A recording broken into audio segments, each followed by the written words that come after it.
Blue are the words of saying what I see. Blue are the feelings that live inside me. Not too bad. Not too bad. Welcome to the Stoner's Point of View, a show where we provide high-level analysis of music and movies while under the influence of legal Canadian cannabis. My name is Brett. I'm here with my co-hosts, Terrell and Phil. Gentlemen, how are you? I'm doing pretty good, man. Good, Sorry to our listeners for the delay there. I was a bit under the weather. I thought I caught the Rona, but your boy's clear, so I'm doing good, man. Beautiful. And Terrell, how you doing, man? I'm doing great, man. I've been really looking forward to this episode. I think Snatch is one of those movies that I watched back in the day, and then rewatching it was actually kind of a real true pleasure. Yeah, I agree. I had a lot of fun with the movie. Songs maybe a bit of a different story, but we'll definitely get into all that. But before we do, I just want to say, if you're not following us on our social media channels at the Stoner's POV on Instagram and Twitter by now, please do so. We know that we're starting to accrue some listeners, and we'd love it if you'd follow us on our socials. And we try to be interactive, but as of yet, no one's interacted with us really. So please do so, and we'll hit you back. Also, shout out to our boy Connor in Australia. We got a fan down under. You call that a podcast? But no, it's great to see the that people are catching on to the YouTube end of things. Leave your comments. It's a great way to engage with the listeners as well. And yeah, anything you got to say, Terrell? Yeah, I think that you should engage with us. Like, a good question that I would love the people to ask would be, was that an impression of Phil's Australian accent or a pirate? We don't know. We'll have to ask the fans. Yeah, we'll ask the fan. But no, but in all seriousness, it would be cool to get people to tell us what song we should listen to. Tell us what movie we should listen to. Stuff that you really like. Perhaps maybe like a more indie film or an underground song. Obviously, we choose stuff for like our own selfish, nostalgic reasons. Absolutely. And what we like. But I would love to hear a suggestion and maybe a genre that we really haven't covered, or a movie, like an art house movie would be great. Like something we haven't seen before. Yeah.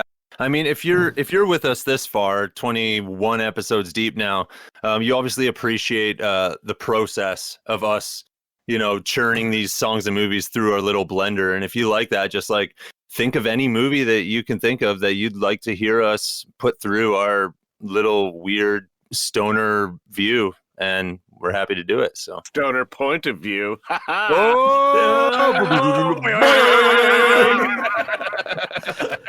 The timing on that was spectacular. But yeah, I'm thinking back. Normally I have this fresh at hand, but the delay has kind of thrown me off a little bit. But I'm trying to think of. I think I was just getting down with the dad kush again this week.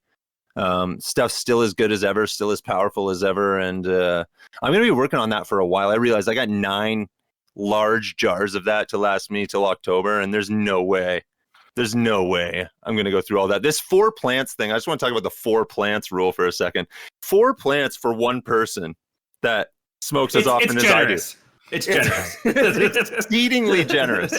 Yeah, I grew 1 plant last year and was able to harvest much more than 1 plant this year, and still get through just fine on my 1 plant from last year. One plant is like what, like a pound and a half, 2 pounds sometimes? Well, it just depends on how well you do it. Like, I've seen single plants bigger than my house. So it just depends on what you're doing, and whether or not you live in California or not, essentially. Right. But yeah, I've been really enjoying this brand of and strain of marijuana from this company in Canada, in Nova Scotia, I believe they are. They're called Msugu, and they're actually a Native American tribe, and they have this strain called White Wedding, which is like chef's kiss. It's like 27% THC. I told you guys about this before.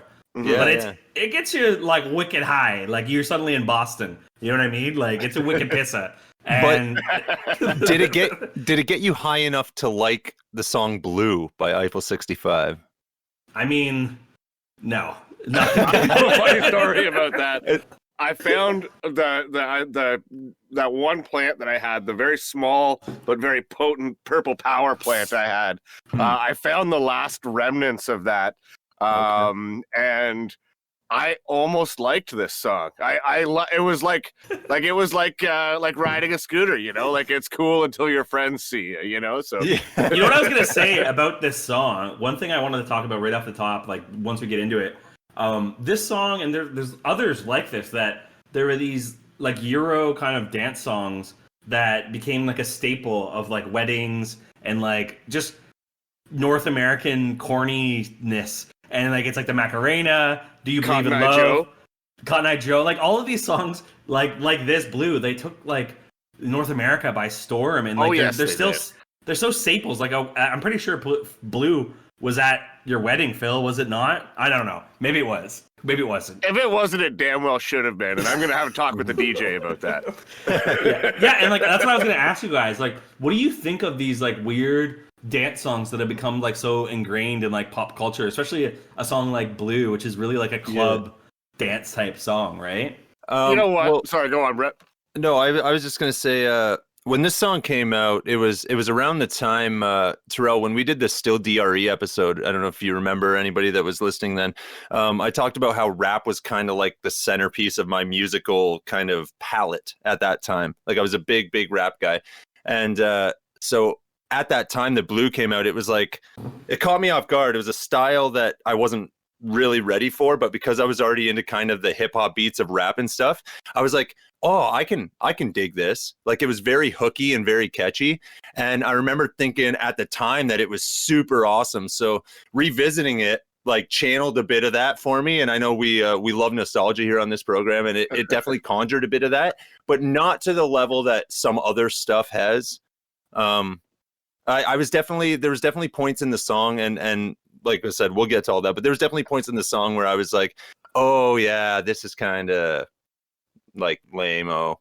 Yeah, well, that's like because this song, like, it does have some actual musicianship happening in the song. The piano riff, like the piano riff, it kind of rips. Like, you know, like it's actually really good. Well, even when they do the synth version of it, like I like that. Like yeah, and like the guys who made it, like they are, well, with the exception of maybe the singer, I don't know how good he actually is, but like the guy, like they essentially work in like a pop music factory, and one of the guys is a super famous DJ to this day. And you know what, the guys, they like the two remaining members of the band, like they get up on stage, they play Blue, and then they go home to their fucking mansions in Italy. So more power to them. Well, yeah, and it's funny. Sorry, go ahead, Terrell. I was just gonna say, you know, going back to the riff, that is like the main part of the song, that really hooks the song. The story behind it, which I'm sure Phil's watched this. I don't know if you have, Brett, but there's like a story, the story of Blue by Eiffel 65 on Vice, and it's really funny because literally the guy who does the singing, his name is Jeffrey J. He heard Maurizio, the guy who wrote the melody. They were in separate studios because they basically work in like a beat factory back in like the 90s, late 90s, and he overheard the main melody, and he just kind of came in and was like, hey, that's pretty sick, you should let me slap some vocals on it. And like I actually really like that story because it reminds me, a lot of musicians are like that. Like if I was just playing guitar and I played like a cool riff, that is totally something like Phil would like do, or like Brett would send me a sick bass line and I would be like, you should let me play guitar over that. Like it's very like common thing with other musicians when you hear them playing something. Yeah, it's definitely that collaborative jam when it's just like, oh, you got a spicy meatball right there, and that isn't even an Italian joke. Well, I mean, there's not really anything more to get into. Like, we're into the song now. The one thing I just wanted to mention is when I was looking it up on Spotify, can they not just have a normal version of the song? Like, not in Italy. That's like literally. There Sorry, was so many versions, and then there was the one I ended up choosing was the Gary Ponte Ice Pop Radio. And number one reason I chose it was because it was the shortest. But So number two reason. Sorry, go on. No, number two reason was just because I believe that's the DJ of the band. Yeah, that's the And version. so I was that like, this is probably the closest to the original version that I'm gonna find. So the original version isn't actually the one that we know. The Gary Ponte dub version is the one that made its way to North America and around the world. So to us, that is the original, but it's actually there are so many versions of this song. I ran into the same exact thing, and so I actually had to do some Googling just to figure out which version of the song I should be listening to. They all sound the exact same, though. Come on. Yeah. Well, you should watch the music video. Is really the version that That's true. That's the version that's in the music video. Yeah. The only difference that I saw was the length, and I was like, "There's no way I'm doing 8 minutes of Blue." Sorry, there's nothing. No. I don't know if there's enough ecstasy in the world to get me into that song for 8 goddamn minutes. But yeah, like the song comes in with that memorable synth blast, like, pew, pew, pew, like, and then I'm really digging the piano underneath. But like honestly, this was one of the notes I have. Like right at this point, the lyric vocals are just kind of lame. And like if you read up on it, like, thanks to our friends at Songfacts, shout out Songfacts. You read up on how the guy just like was inspired to write these lyrics, and he's like, I just had, come up with this story about this character. And I can't remember the character's name. It was something kind of stupid, but I'd come up with this story about this character, and this was his life, and this is what he saw. And I'm like, man, like, how do you think of this stuff? Like drugs, absinthe, or like what? Like, you just sorry. No, go ahead. There's a few different stories circulating about the lyrical genius on display here. There's that one, Brett. There's like literally they're like hit record and we're like just say some shit, and he like was like, man, everything is blue and this is blue and that one I tend to believe. I kind of buy that. Yeah, it sounds like he's bullshitting everyone in that room on the vocal track in the song. And then there's the one that is covered in that Vice video that you were referencing, Terrell, where he said he wrote 3 different sets of lyrics for it, which I'm gonna call bullshit on. I don't believe that. I think it's just like, because like if that's the one you stuck with, you were like, it's Europop. It's probably not even gonna make a dent in the charts. And here we are. Yeah. So going back to like when this song first came out and I heard it, like I said, I wasn't super like musically inclined in terms of musicianship back then. So I don't think I ever really actually paid attention to all the little musical nuances in the song. So I tried to do that this time as much as I could. And I noticed that like, he's doing this little soliloquy at the start underneath that great piano line, and then you hear the little percussion beat come in underneath, and it's just like slowly building up, and then the intro just ends on a bass drum, and it's like this delay to listen.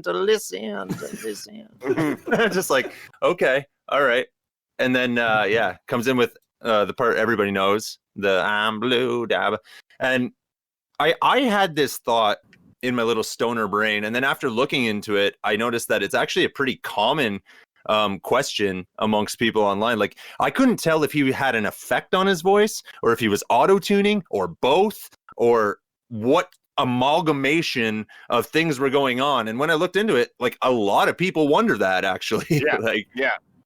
Well, because the story behind it was at the time the song Believe by Cher was out, so they really wanted to copy like the vocoder sound. Obviously they didn't use autotune, which is the common software that we know today that Cher used. They actually used a real piece of software to give a robotic sound, like of an actual vocoder, and they actually recorded some keyboard in with the vocal to give it even more of like a robotic processed feel. And to be honest with you, that's the part of the song that I really dislike the most. Like, the lyrics and the singing is just so like embarrassingly bad. And then from a music perspective, like on the version that was big, the drums are just like a bass drum, a snare, and a hi-hat, and it's on that classic like house. And like I just never like connected with that music. Like, I didn't do hard drugs until I was older, I guess. So like, and I never went to raves or anything. So like, that stuff really never like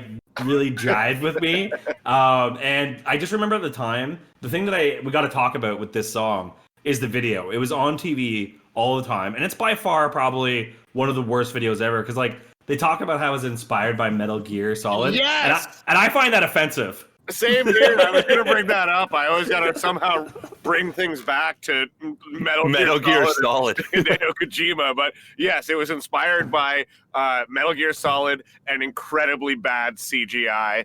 But if I may, I wish that for one moment in my life, I could feel as happy as this guy right here, the singer, as happy as he looks all the time, and especially in that video. I mean, you got to be pretty happy when you write a song like that. That, like, you know, it actually has a lot of interesting facts behind it. Like in the UK, the song initially entered the top 40 purely on import sales. It's the only third single to ever do that. It also won a Grammy Award in 2001 for Best Dance Recording, which is shocking to me. This is one of those songs that I think one of the things is we can hate on it as much as we want. But it's one of those songs that, like, if we wrote it and we were, you know, in our mansions driving our jet skis. I'd be like, Terrell, check out this sick beat I just made.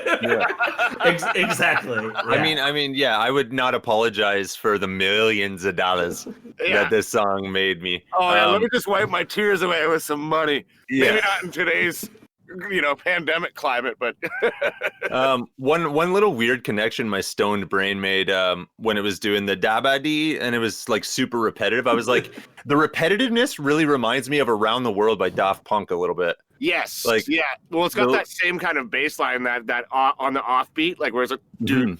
Yeah, you're definitely onto something there, Brett.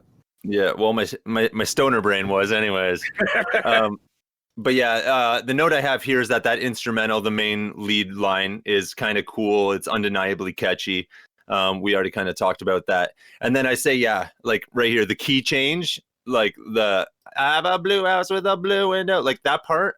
I'm not a huge fan. Like, I don't love the key change. I don't love the lyrics. I don't think they really have any, like, they're the only lyrics with any substance in the whole song, and that is weak.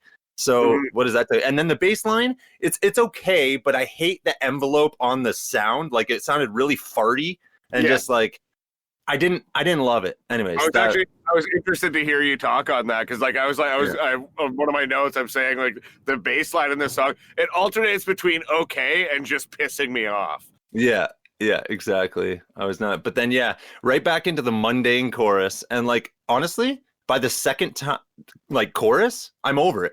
You've heard everything this song has to offer. Well, have you guys looked into the conspiracy theories that he sang other things than Ba Dee, Da Ba Die, or whatever? Like, I'm green and I love a guy. Like, there's so many different things. I was green, I would die. Yeah. There's so many like interpretations of this song, which I find really funny because, once again, like there's not a whole lot going on in this song. It's a really basic kind of like house kind of dance song, and I just it perplexed me that it was so huge all around the world in 2000. Well, like, like we can't deny that like it's catchy and it's for like kids.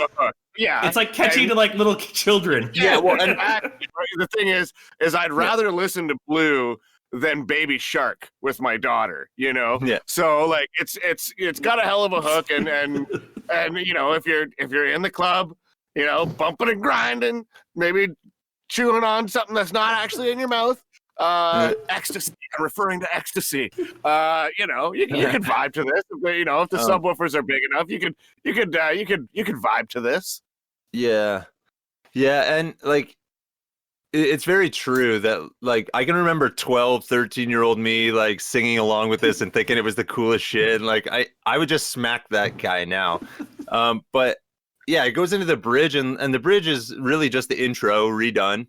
The only difference is it has the farty bass behind it, so it's even worse. And I'm like, I'm mad at this point. I'm hot about this song. And then it just starts looping the chorus till the end. And I have in my notes here, the part I hate the most is that I know that main line is so damn catchy that it will be stuck in my head for the next week. Yes. It's definitely an earworm. Yeah, for sure. Well, and it's like an earworm with like a giant penis or something. I don't know. It's just like a barb, like a forked it barb. impregnates your ears. But what was I going to say? Oh, going back to the effects on the vocal, it's interesting. Yeah, like they didn't know what the effect actually was on Cher's Life After Love or Believe or whatever the hell that Believe. It was song is Believe. called. Believe. It's actually a sick song. It's a banger, Phil. That's way better than Blue. It's not better than Two Princes, but anyways. But anyways, they didn't know what the effect was. Now it's it's that effect we all know and love, auto-tune. But yeah, so they did use a vocoder, Terrell, you're right. And I believe I think it's actually a microKORG that they're using, and using it poorly. Yeah, it's brutal. But they accomplished what they wanted. Like that company, like they literally worked for a company, and they're just like, okay, just write Europop, and if you throw enough shit at the wall, something's bound to stick. And Blue was that shit that stuck. Yeah, exactly. Rolling Stone actually reviewed the record Europop, is what it's. The record's actually called Europop, by the way, and they placed it. They gave it a negative review, and they placed it number 14 on their list of 20 most annoying songs. So that says a lot. That headline there, Terrell, yeah. It's really not a good song. That's all I have to say. I guess my final thoughts on it was that part does pump. That one hooky part does pump, but all in all, for me, the song conjured some vibes of a time before I really had my own personal musical profound like renaissance. Your musical epiphany? Your musical epiphany? Basically. Yeah. And so like I can look back now and see the immaturity and the naivety behind thinking this song kicked ass.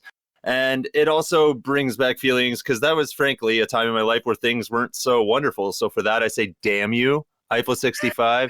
You get a 5.75 out of 10. Oh damn, Rescue's being generous. Well, that's pretty low for me, though. Yeah, you know me. I love my 8s. I love my 7s. That is a 5.75. And the thing is, I have a 6 written in my notes here, and just talking about it today has pissed me off so much that I dropped it 0.25, and it's getting a 5.75 out of 10 for me. Oh man, well, the song, I have to give it its respect because they did something. With the song, and they made a lot of money off of it. Bought some houses off that annoying ass song. I'm gonna give it like a 3 because there's definitely some technical proficiency on display in this song, and like the studio, like the environment, the building it was recorded in. I want to live there, but just not hang out with anybody who works there. Yeah. I'm gonna give it. I'm gonna give it a 3 because it's well done. It just sucks. Nice, very succinct there, Phil. You know what? For me, is I just don't really get this like fascination with the older style of dance music. I think now when I listen to like modern kind of like electronic dance music, I feel like it's come so much farther than Blue was at, and like all these other songs that I mentioned, like Macarena and Believe. And while I think Believe was a banger, back then those songs were just not good. And this song is just a really good example of something that, like, even though it has a catchy part and people like it, I just don't love it. You know what I mean? Mute your phone. Yeah, sorry, my phone rang there, guys. It was my daughter. Probably should have muted that. Right in the middle of my review, like last time. Remember when last time it died in the middle of my review? But anyways, cut this short. I'm going to turn off my ringer, and I'm going to give it a 3.2 just because I just find this song so annoying. It is pretty damn annoying. That's fair. That's fair. Super annoying. So yeah, that will wrap up that piece of shit. And I just want to say to our listeners, please, we are not intentionally trying to do a format where we have awesome movie, shitty song, but that's been kind of the way it's gone the last little bit. This episode will some good songs, believe us. Yeah, this episode will be no different though. Our movie is sweet. I watched it a couple times. Same. And it was really good. So we're gonna get into that. Yeah. Welcome back to the second half, Stoner's POV. We're about to get into the year 2000. Guy Ritchie not thriller. It's a crime Gangsta, movie.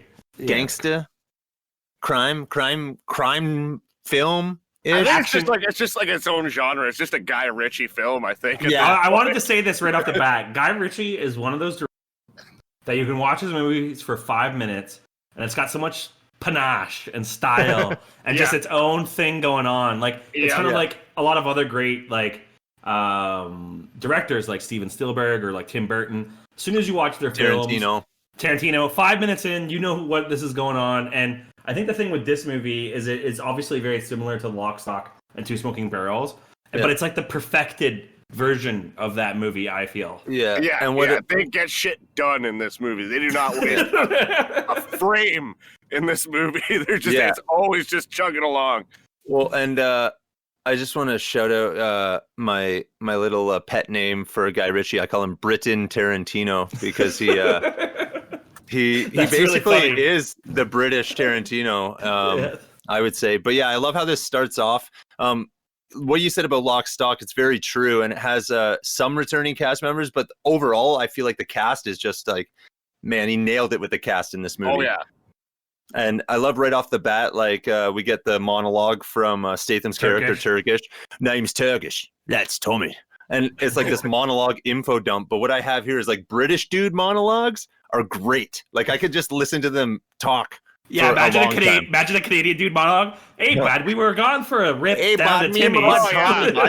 Well, so I'm running this fucking boxing promotion, right? And then all of a sudden these fucking goofs start trying to fuck with me, eh, bud? Brit being a real bird over here, and I said, hey. And I said, bud, turn down that other Canadian band. What was I going to say? I blew Our Lady Peace. Our Lady Peace, yeah. Tragically Hip, yeah. I was like, bud, this fucking caravan doesn't even fucking work. Yeah, but we get that info dump, and we find out that they're boxing promoters. And then what I love about the very next scene, it's actually the heist itself. And what I love about it is the intro to it being through the different security cameras. And I love how when it gets to the fourth security camera, it like there's a phone in front of the camera. Like just that type of filmmaking stuff is just like mwah. Like Let's take a moment here. Let's take a moment here. I'm gonna go first. Who is your favorite character in Snatch? Me, by a golden mile, is Frankie Four Fingers. He has next to I used to think it was Bullet Tooth Tony, and I think a lot of people really like him, but now I've changed my mind to Frankie Four Fingers because next to Tony, he has the best like one-liners in this movie by like a long shot. Frankie's fun. Bullet Tooth Tony was definitely high on my list, but I am still picking Mickey. Yeah, it's easy to pick Mickey, it's though. Such a classic. I'm going to go with Bricktop because I'm a twisted fuck.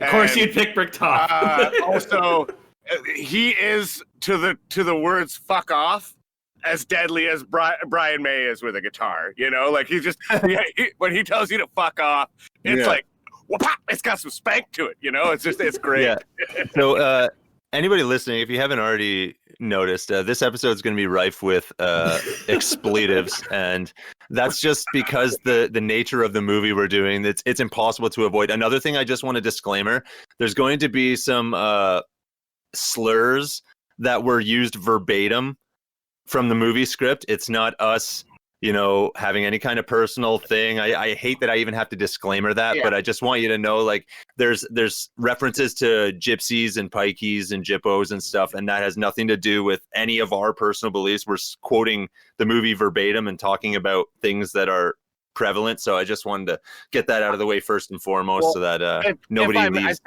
I think what Brett's getting at here is that it's okay for us to say it because other people said it before us. Well, no, actually, what Brett's saying is that they're because of the movie is trying to be based in realism. They're not going to say, "Oi, look at those Irish travelers over there. Look at those nomads over there." Yeah, they're not going to say that. Look, what's your pronoun? But back to the movie. So, we got these four rabbis or guys dressed up like rabbis getting ready to rob this massive diamond, which is the central premise of pretty much the whole movie. A lot of it. That's the whole movie. It's the MacGuffin. It's the diamond. It's definitely the MacGuffin. It's definitely a MacGuffin. And one note I have here in asterisk, and this was a Stoned Brett, like not really vibing with our buddy Frankie Four Fingers accent. he's got a horrible accent that I didn't want to listen to. I was hating it, man. I was like, is this a Mexican dude trying to do a British accent and just failing miserably? Because it was awful. That's a legit accent, Brad. I don't know what to tell you. That guy's was a pro footballer for years. I don't know. Frankie accent is one of those accents that you're like, what is this and where is it from? Because that was basically it. Yeah, it was just really like. Here's the thing, I could listen to the Brad Pitt and his little conclave of Jippos talk for longer than I could listen to Frankie Four Fingers talk. But anyways, I digress. Heist movies are sweet, and even though this isn't really a heist movie, it just has a heist at the start. I was really digging that, and I just want to say, off topic, we should cover a heist movie at some point. Deal. But yeah, we'll get there. Hey, anybody listening, let us know what heist movie you want to see. Anyways, some info dump in the back of the truck on the way out. We get Frankie Four Fingers getting some information from his Russian cohort. Storytelling to set up the next stage of the film, basically. The guy says, when you get to London, if you need a gun, call this number. Boris can get you whatever you need. And an obvious bit of foreshadowing here for when we get to Boris. Then it cuts back to Turkish and Tommy. And speaking of cutbacks, let's just cover that elephant in the room right now. There is a lot of cuts in this movie.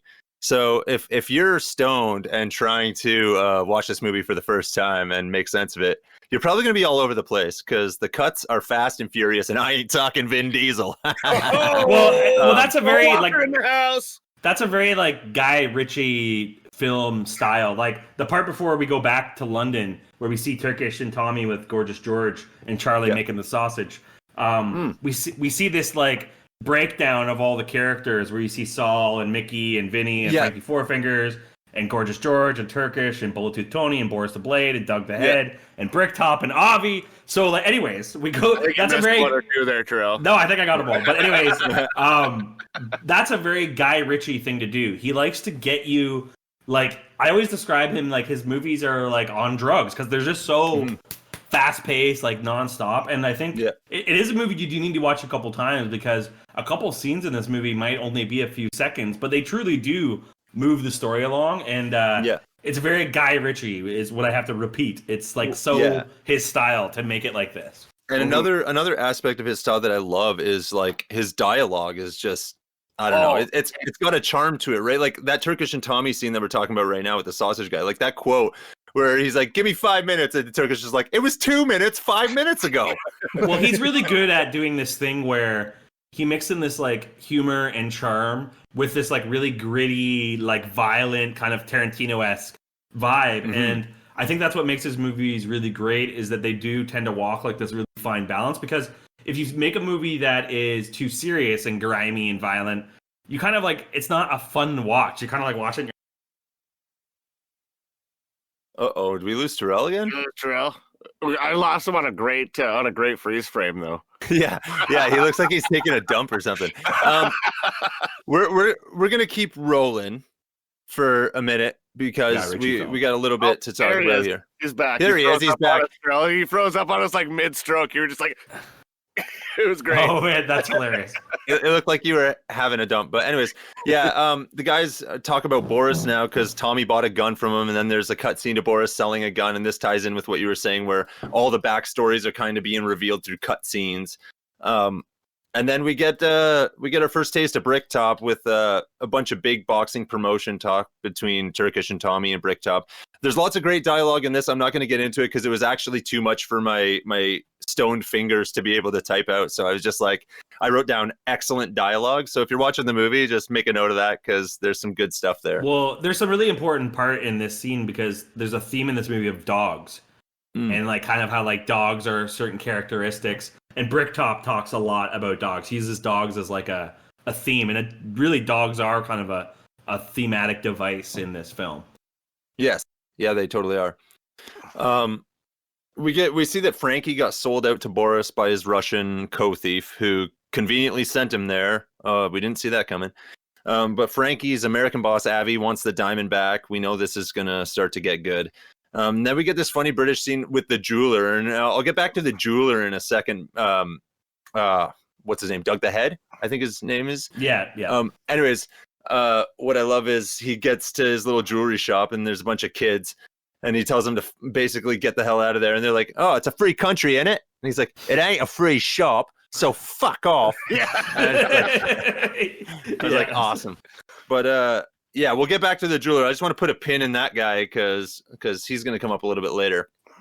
But yeah, Frankie buys the gun from Boris, who preys on his gambling addiction to kind of get him to place a bet on this fight that Turkish and Tommy are putting on with Bricktop.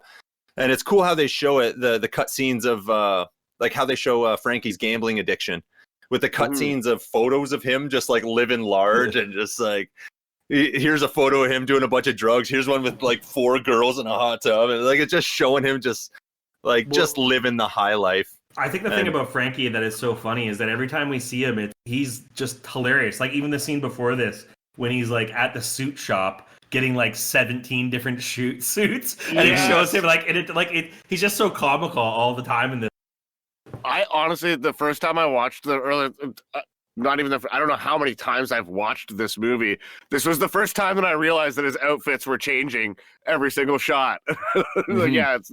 It's just, it's so good. It's just so good.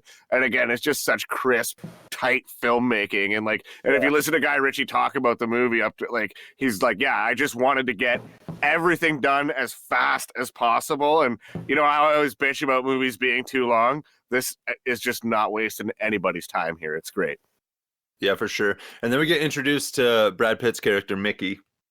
And I love that he's given that like mutt accent, and Turkish actually does a little monologue about the combination of nationalities that lead to the accents that they have. And I love that that's the one they gave to Brad Pitt. So it's like he was bulletproof because he couldn't butcher that accent because they intentionally made it a mutt accent. So it was a very smart decision to make with him, even though Brad Pitt's got excellent dialect work. Like he can do anything. So shout out to that guy, man. I think Brad Pitt's a super famous actor, and I think he's super underrated, as famous as he is. Like, oh, he's a stud, man. He's a very good actor. He's one of the best to do it. But actually, which is funny thing, I was surprised to learn this. I watched a lot of behind the scenes stuff about this movie in preparation for this. But so Brad Pitt actually had contacted Guy Ritchie and was like, yo, I want to be in your next film. And they really actually struggled to find a part for him. And then they cast him as Mickey. And then he couldn't get the accent. He had such a hard time that they finally made this mutt accent specifically for the purposes of Brad Pitt being able to believably portray this character. And it's so funny because it was like one of those happy accidents, because it also is like one of, if not the most defining characteristic of this film is Brad Pitt's performance. Yeah, I think he does a great job in this movie. And you got to think he just did Fight Club in 1999, and then he releases Snatch. Yeah. And so to me, when I saw those two movies in succession, that really cemented to me that Brad Pitt was on a different level of acting, because I really find Mickey kind of hilarious. Not only is he kind of a badass hero, he's also a hilarious character. I feel in this movie. Yeah. And just the fact that he can just go hard and still be this mastermind. Come on. One of the lines right off the hop that he's when he's like, "You like dogs?" He's honestly talking about dogs. Yeah. Oh, it's just the best. But then he's hustling you, and he knows that you can't understand him. Yeah. And he's got the hustle, so it adds a whole other level of game there. He just went Super Saiyan on your ass. It's pretty great. And I love that him and his crew, they sell Tommy and Turkish a lemon caravan, and then and a dog. Yeah, well, you always got to take a dog. For a caravan, they left with a dog. Yeah, yeah. And then what's funny is to kind of settle the score.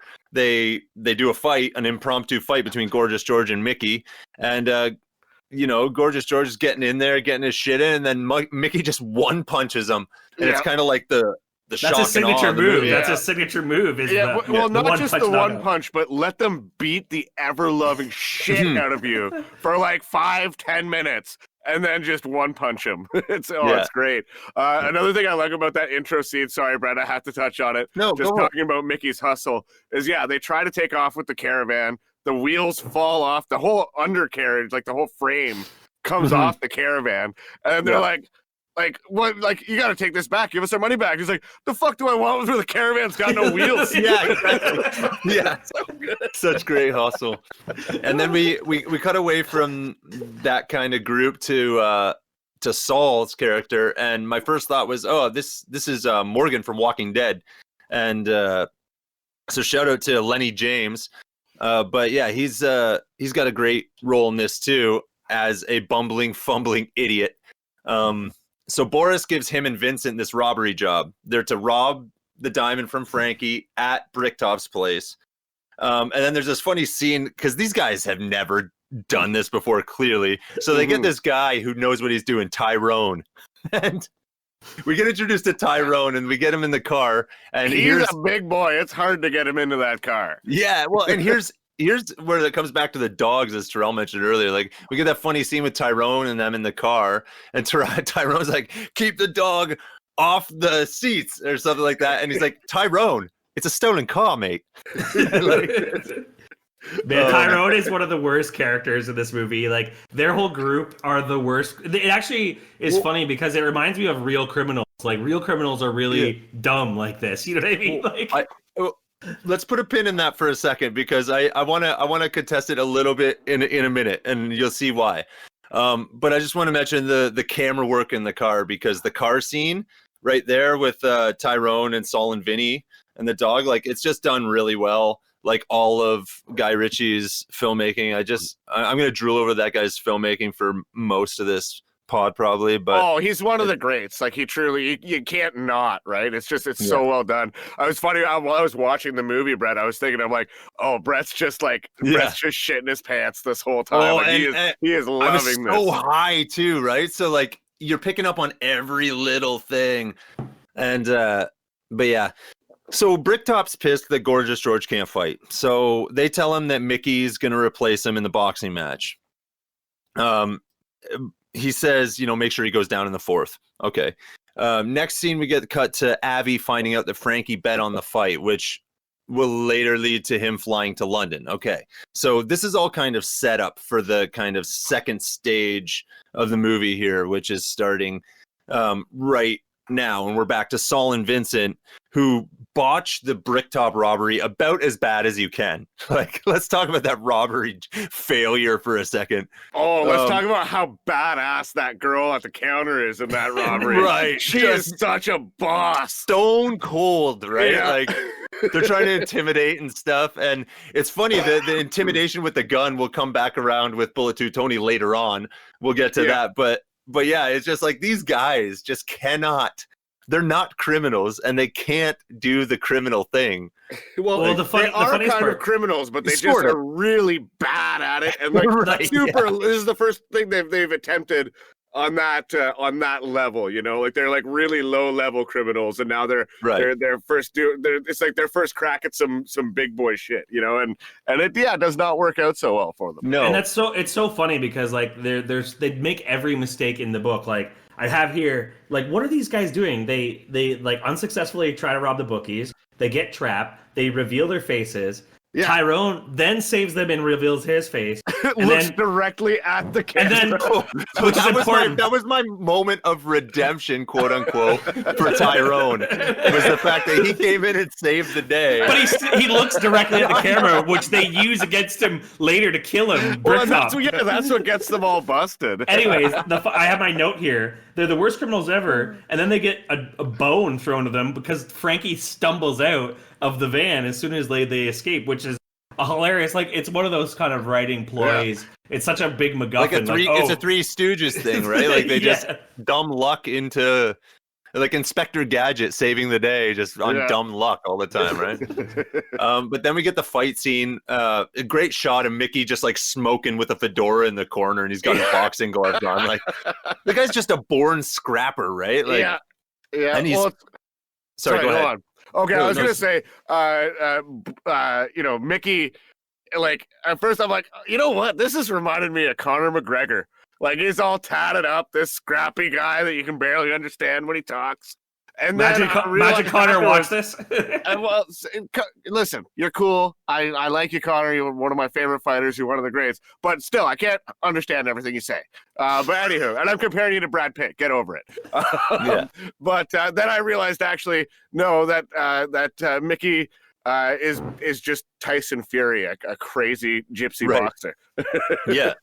And the thing is, he's supposed to go down in the fourth, but instead he promptly knocks Homeboy out immediately. Yeah. And my stoner note here was, Bricktop's not going to be happy about that. And sure enough, he was not happy about that. But we don't get a chance to know that till later because our boy Guy Ritchie likes to cut to a million different things. Yes. And so we get cut right to a scene with Boris, with Saul and Vinny. Frankie ends up getting shot and his hand cut off to get the diamond. He gets his hand cut off first because like Boris comes in, he's like, "You guys are unprofessional. Get the diamond, chop!" Like just like takes it like he doesn't care. Like this is a normal Tuesday for him. Yeah. Boris is another character who's got some serious hustle in this movie. Like he's when he's selling initially when he's selling the gun to what's Turkish's partner's Tommy? name here? Tommy, when he's like, heavy is good, it's reliable. If it doesn't work, you throw it at them, like or you can hit them with it. I think that's what he says. And like, he's just, then he comes in, he's like, he sees his face, just shoots the guy, chops his arm off, and just like leaves. Yeah. It's so good. Then we get back to John and Errol, Bricktop's thugs, along with Bricktop paying a visit to Turkish. They actually steal his money from his safe as he's trying to like get it and get the heck out of there. And they make him basically try to get Mickey to fight again. And this time, he better throw the fight in the fourth. So Turkish goes and sees Mickey, and he's out hair coursing. And for those of you who don't know what hair coursing is, it's apparently sicking a couple dogs on a rabbit. And it ends up actually kind of transforming into this cool chase scene where you got John and Errol kind of chasing Tyrone, paralleled with interspersed cutscenes of two dogs chasing down a rabbit. So it's just really cool, and it goes back to what I was saying, like the symbolism of the dogs and stuff. Yeah, and we got to go back and we got to talk about the scene where Bricktop is with Turkish in his office because that is the most insane little speech. That's the scene that everyone remembers. That is so badass. I wrote down here. Bricktop explains what to do to a body. Wow. I remember the first time watching this and becoming very afraid of Bricktop. And then I said, my favorite line of Bricktop's is, chopped up body looks like a curry to a piss head. He's just so scary. Like, and he talks about how he's like, nemesis, horrible company. And like, he just is so scary. But that wasn't when he was talking to Turkish. That was when he was talking to Saul and Vincent later. Yeah. So we'll come to that because there's a lot to unpack with that one for sure. Speaking of Saul and Vinny, we get a fun scene. It's right here actually. Yeah, that's what I was saying. Yeah, like go notes. Woo! Yeah. Saul and Vinny trying to get rid of the body, and Bricktop shows up, and he just the monologue about disposing of the bodies by feeding them to pigs and stuff. Yeah, the 200 pounds in 8 minutes. Hence the expression, as greedy as a pig. Yeah, he's like doing math and shit, and like, it actually sent me on a bit of a stoner tangent. I had to pause the movie and look up this guy's name. But do you guys remember the Canadian pig farmer serial killer that there was?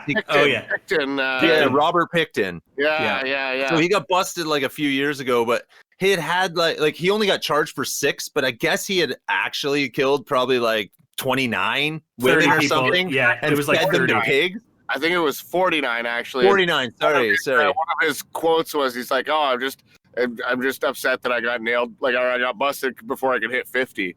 Anyways, oh my goodness, that was my little stoner tangent because Bricktop was talking about pigs, and I was like, "Hey, I remember a guy crazy pig farmer." Yeah. I love how that scene ends, by the way, because like he's the Vince and those guys are like, Vince is like, who are you? And then he does the nemesis, horrible cunt me, and then he shows them the room with like Tyrone in the body bag, and it's all it just shows the different level of criminal that Bricktop is to them. These guys don't even know what's happening, and this guy's built like a Dexter, like fucking death room. Death room. Well, they're trying to figure out how they're going to dispose of Frankie's body, and like their homeboy is like literally in a kill room in the same building without them knowing. It's like when you like, when you like have like you're like growing like a plant in like some tinfoil, and then like Buddy walks into his grow tent, and it's just like, oh yeah, oh shit, yeah, I got her like, yeah, I'm growing, and then the buddy's like, oh, me too. Shows you a picture, and you're just like, oh shit, no, you're really I probably won't show you my stuff. But yeah, then we get introduced to Bullet Tooth Tony, who's a great character. I had him written down as Juggernaut here because I remember him from the crappier X-Men movies. Well, he's amazing in Deadpool. I forgot all about that. Yeah. So his line in that movie was "On the Juggernaut, bitch." But yeah, we get introduced to Juggernaut, and he got his backstory is amazing. He got shot 6 times and just walked it off. He's just this savage fixer type, and of course, that's the guy that Avi hires because everyone's got their crew, everyone's got their backup and their little teams, and you know it's all going to come to a head at some point. But yeah, Bullet Tooth Tony is Avi's guy, and then we get like. Sorry, just a quick aside about Bullet Tooth Tony and the actor that plays him, Vinnie Jones. This is his second movie. His first movie was Lock, Stock. So, like, the fact that he is definitely one of the standouts in this movie, like, definitely. Easily. Like, I think you probably, if you go back and think about this film, you think Brad Pitt, Vinnie Jones. Like, at least that's the way I look at it. Jason Statham, Brad Pitt, and Vinnie Jones are my 3 that instantly come to mind. Yeah, this guy was a soccer player or a footballer, Connor, in Australia. But he actually is kind of a badass in real life, and apparently there were parts of this film where they had to use a body double for him because he was in jail for beating the shit out of people in real life. So that is an amazing story. That's Juggernaut. Well, and the thing I love about this character is the way they kind of introduce him in the film. Like, they show him with I forget the guy's name, Muggle or Muggs or whatever, where he mullet. Mullet. That mullet is his name. I was going to talk about the Trainspotting. That scene is so good with the window. I love he's like he's got his like head like in the window, and he's like rolled up the window. I love that he's like you use a dog shit for toothpaste. And then he's like, Madonna, I love this track, and it like Madonna comes on, and it just like he's like just torturing this dude. It's just like an iconic scene. I think that scene is one of those ones that really makes this movie because it's so violent, but it's also really hilarious. Yes. Right. Yeah. And we've already seen a bunch of violence by this point, so we're like, we already think we're ready for the level of violence that Bullet Tooth Tony is about to bring us. Nope. But we're not. Like, he's just such a badass. And so, anyways, he ends up finding out about Saul and Vinny, and he's gonna pay them a visit with Avi to see what's up with this diamond. But before we can do that, we got Bricktop smashing up Turkish's arcade and burning up Mickey's mom in her caravan. Yes, and I just have big mistake. And that scene is so emotional, and Brad Pitt they're holding him back, they're fighting. Yeah. But the thing is that in that scene, Brad Pitt's wearing a stylish pair of what would be tighty whities, but they got a funky pad on them. But let's just say our boy Brad Pitt is filling those things up. So it's not enough that he's one of the most handsome men on the planet. Yeah. An incredibly talented individual at seemingly anything he attempts. But your boy's packing heat too. He's got a hammer. He's well endowed. Hammer, that's for sure. He's definitely well endowed. And I just like what I noticed about this scene, because this just is a microcosm of where our brains are different. Is I have teary-eyed revenge. Brad Pitt is actually kind of freaking scary. To be honest, no, I got big old hammer, Brad Pitt. I'm looking at angry Brad Pitt just staring there, like staring at his mom's burning caravan, just like, I'm gonna kill this guy. My note here is song is really good right here, but it has that like that Euro burning. Yeah. Like the whole soundtrack in this movie is good. Like it's so good. What do they do? They do Golden Brown by was that the Stranglers? Yeah, that's a great song. That's earlier. Ghost Town by the Specials. Like those songs are back to back. Like it literally goes from one to another. You're like, wow, this soundtrack is awesome. Yeah. So then we got Boris trying to sell the diamond at Doug the Head's place. His daughter calls him. because he's not actually there. He's with Bullet Tooth Tony and Abby. And so this is where the conspiracy in my little stone brain comes up, and it never really like fully goes into it or explains it, but I'm just like, I see his little smirks and his little things, and I'm like, man, I think Doug is the real mastermind here. Like, I think he's the one who's going to come out clean of everything and with the diamond by the end of this. And so anyways, we get everything kind of leading to a culmination where all the different parties are in different cars. And was it Boris that got hit by one of them? Because he had like a bag over his head? Because Saul and Vince and Tyrone run him over because Avi and Tony crash. Right. While they're playing, they see Boris basically. It's a very complicated turn of events. But that's the thing. That's one of the amazing things about this movie and about Guy Ritchie's style is it's so tight and well done that there's all these different stories happening at once. And when they converge on each other, first off, you know what's happening the entire time. But then when they converge on each other, you're like, oh yeah, like it's just like that is the logical conclusion to this fucking crazy mess. You know? What I love is the initial coming together of it all is literally a car wreck. Yes, like it's very emblematic, and I was just a big fan of that. Yeah, and Boris, of course, does not die. No, but one guy gets stabbed through with impaled on a sword. Yeah, well, we'll get to some more Boris here because right after this is that big showdown in the hallway, which is really cool. And yeah, it's just hilarious. Boris won't die. He gets shot. Bullet Tooth Tony just keeps shooting him. Well, we get one of the best Bullet Tooth Tony scenes before this is that Avi is in the bathroom, and so Saul and Vince and Tyrone, they try to hold up Tony, and Tony realizes that they have replica guns, and I call this speech Tony two types of balls speech, where he talks about there's big brave balls and two little mincy blank, I'm not going to say it, blank balls. It's a very bad slur. And he calls them out for having replicas, and it's the iconic scene where he says, I have Desert Eagle .50 written on the side of mine, and he's like, that should precipitate your little tiny mincy balls shrinking. Now fuck off.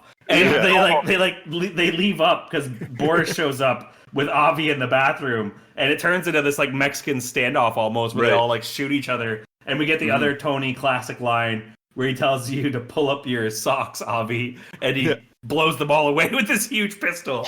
It's insane. Yeah, and I don't know if you guys watched any of the behind-the-scenes stuff, but Vinnie Jones, Bullet Tooth Tony, he screwed that line up so many times. Like he's like, tie up your shoelaces, tie up your shoelaces. All these deleted scenes of him fucking that line up. It's great. That's awesome. But again, actually, I gotta walk back my statement about Bricktop being the Brian May of the word fuck off, and I just have to say it's Guy Ritchie in general because the word fuck off is used like a fine Japanese chef knife, you know. It's the best time. The best time they swear is when Boris is not dead yet, so he's still there, and Tony has to come to finish him. And Boris, he grunts some unintelligible Russian. And he gets shot 3 times with the Desert Eagle, and then he's like, "Fuck you!" And that's the best "fuck you" in a movie ever. And he gets shot 2 more times. He says something else in Russian, and he gets shot again. And Tyrone gets to live just because Boris was such a badass. Out of bullets. Tony is out of bullets to kill him, or he would have been dead there. Second, how often is Tyrone lucky in this movie? He's Houdini, man. Yeah. But yeah, then Sol and Vinny escape, or so they think, but Tony finds them too. And that ain't good. And we get Turkish and Tommy talking about the fight the next day.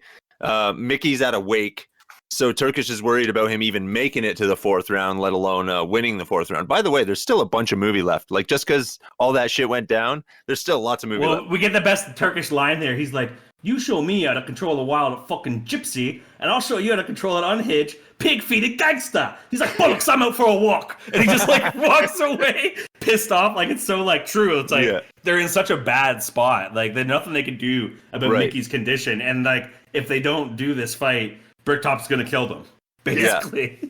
Well, and on the other side of the coin, we have Abby and Tony who finally catch up with Saul and Vinny, get the diamond from them because those guys are incompetent, and the dog eats it. And what I love about this is Avi starts shooting wildly at the dog, and it turns out he shot the shit out of Tony, a guy who survived 6 bullet wounds and like is just this monster badass for the last like 25, 30 minutes of the movie, and gets killed by some stray bullets that were intended for a dog. So in that scene where Saul's getting attacked by the dog, I guess that dog, I can't remember the actor's name, but either way, that dog like actually had it out for him like throughout the course of that film. And like it was either biting or humping him. And in that particular scene, when he's got him by the arm, the dog almost bit his dick off. And like, I guess like hit this his is cell 2 phone. comments about dicks, Phil, for you. I think you're at your limit. You're at your limit. You get one more. You get one more, Phil. All right, I'm gonna save it up, but it's a dick-heavy movie, or at least that's how I see it. All right, guys, I can interpret art as dickish as I like, but no, yeah, that was an actual thing that happened though, and like his cell phone saved his dick from that dog. Great fact, Phil. I love the scene. The scene that I love the most about this whole part was there's this like when Avi first comes to England, it's all done like, and he like you know goes on the plane and it's all these quick shots. And then my part is like when he flies back to New York after murdering Tony and like dealing with all this bullshit in England. They're like, "You got anything to declare?" And he's like, "Yeah, don't go to England." It's like, he just like leaves again. I love that scene. It's such a good like throwback. Well, and it's awesome that like a tiny snippet of that is saved, but we'll get to that. So Turkish and Tommy go and they wake Mickey's drunk ass up to get him ready for the fight. Bricktop threatens to kill all of the pikeys if he doesn't go down in the 4th. And it ends up being a better scrap than I thought. I thought he'd one punch him again, but he actually, it looks like he's going to do his job there. He's, you know, getting beat up. He gets to the 4th round. He gets knocked down. You think, okay. And like that fight scene, man, is amazing. I love the slow-mo. Like, that it's so uppercut sick. where he just flies through the air in slow motion and then crashes down. Like, it's just so good. Do you remember that song "Stick 'Em Up" by Korashi, where the music video was like based around, like it was just this scene, them trying to do this scene. Terrible song, but that I always associate that part with that shitty song. But well, and what I love here too is in the Guy Ritchie like layered storytelling is you think that Mickey might be going down in the 4th because he's laying there, and all of a sudden twist, he's up to his feet and one punches the guy and knocks him out. And you're like, okay, that's a twist. But that was just like a little tiny microcosm of the bigger twist that's going on in the movie at that time, where Mickey had a whole plan to wipe out all of Bricktop's entire group, take all the money, and leave them with nothing. So they had to jump. Well, the thing with that fight is like I think it's like it just kind of comes down to that he's just hella hungover. Like when he gets that big shot that lifts him off the ground, and you know he lands in the water and then wakes up, and like that's such a smart and effective way. Like an evocative way to portray that, because you know, like if you've ever been punch drunk, like it's a strange feeling, and when you snap out of it, you know, I've never one punched somebody like that, but you know, it's just a really cool way to convey that. I was just gonna say what I love about that scene is like shout out to Guy Ritchie again, like just the way that he shot that fight scene. A lot of times, you know, when you're in like a movie where there's like a boxing match or some sort of sporting event that like is like the big climax. Sometimes to me it can be so boring because it's like too drawn out, focusing on like people talking or whatever. This movie doesn't do that. And like going back to what Phil was saying about Guy Ritchie, he does such a great job of you know, shooting scenes. Like a great example would be you know, the movie that he did, The Man from U.N.C.L.E. There's this scene where like they break open this safe, and it's done like in a really cool way where it like goes inside this safe and like shows all his like mechanisms. And it's very Guy Ritchie because it's such all these quick cuts. And I've never actually seen that. I'll have to check it out. It's a good movie, and I love Guy Ritchie because in this fight scene, he does that still, like all these quick cuts, cut in with like the slow-mo and then the going in the water, and it really builds up to the knockout moment where you know you suddenly get the Turkish narration where Turkish thinks he's gonna die, and I have this note written down about throwing back to what Brett was saying is like he's like once the campsite is wiped out, it's us, and he's like you freeze and you pull a stupid face. He's like the Pikey didn't. Why? He had plans to take it over. For every action, there's a reaction, and a pikey reaction is quite a fucking thing. You know what, Terrell? I just thought of it. It's great because there is that. Yeah, you freeze and make a stupid face, and that reminds me of earlier in the podcast when your video froze and you had a stupid face. That was great. It's just like that. It was appropriate. So yeah, it turns out the Jippos had a plan all along to get the jump on Bricktop and basically clean them out. And so when Tommy and Turkish get to their camp, they're gone. They're long gone, but the cops are there. So TNT, they cover by saying they're taking the dog for a walk, which do they know that the diamond's in the dog? No, they don't. No idea. They take him to the vet after. Right. Okay. I knew, so I have it written in my notes. Did they know? But yeah, they cover by saying they're taking the dog for a walk, and then Saul and Vinny get arrested with a body in their car because they're bumbling, fumbling idiots. And then, yeah, we have Turkish and Tommy with the dog. They take it to the vet. They get the diamond. And then Doug the Head, the criminal mastermind of all of it, one of the last lines in the movie says he might be interested in buying it. That's like, in fact, that might be the last line, like dialogue of the movie. But then there's a quick cut to Avi just getting drunk at his office. But it's so fast. You don't, like... And it's him going back to England to get the diamond that he started this whole shenanigans with.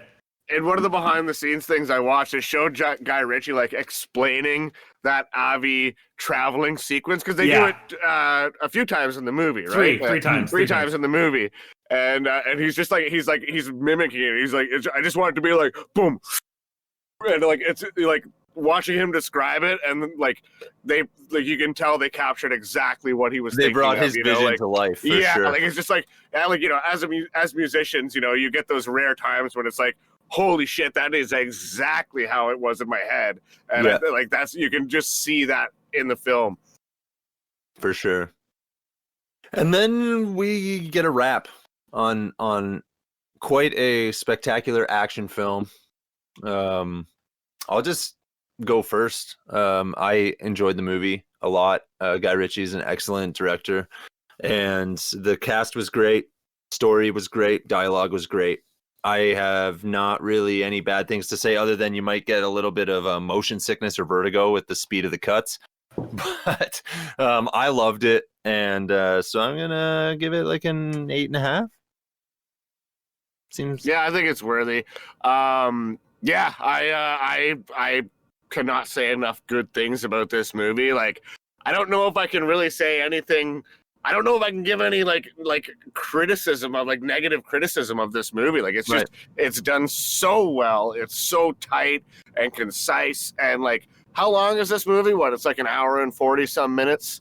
Yeah. And the guy tells like 6 different plots and nails that down to like just over 90 minutes, which in my opinion, that's the sweet spot of film length. 2021 filmmakers take notice. Yeah.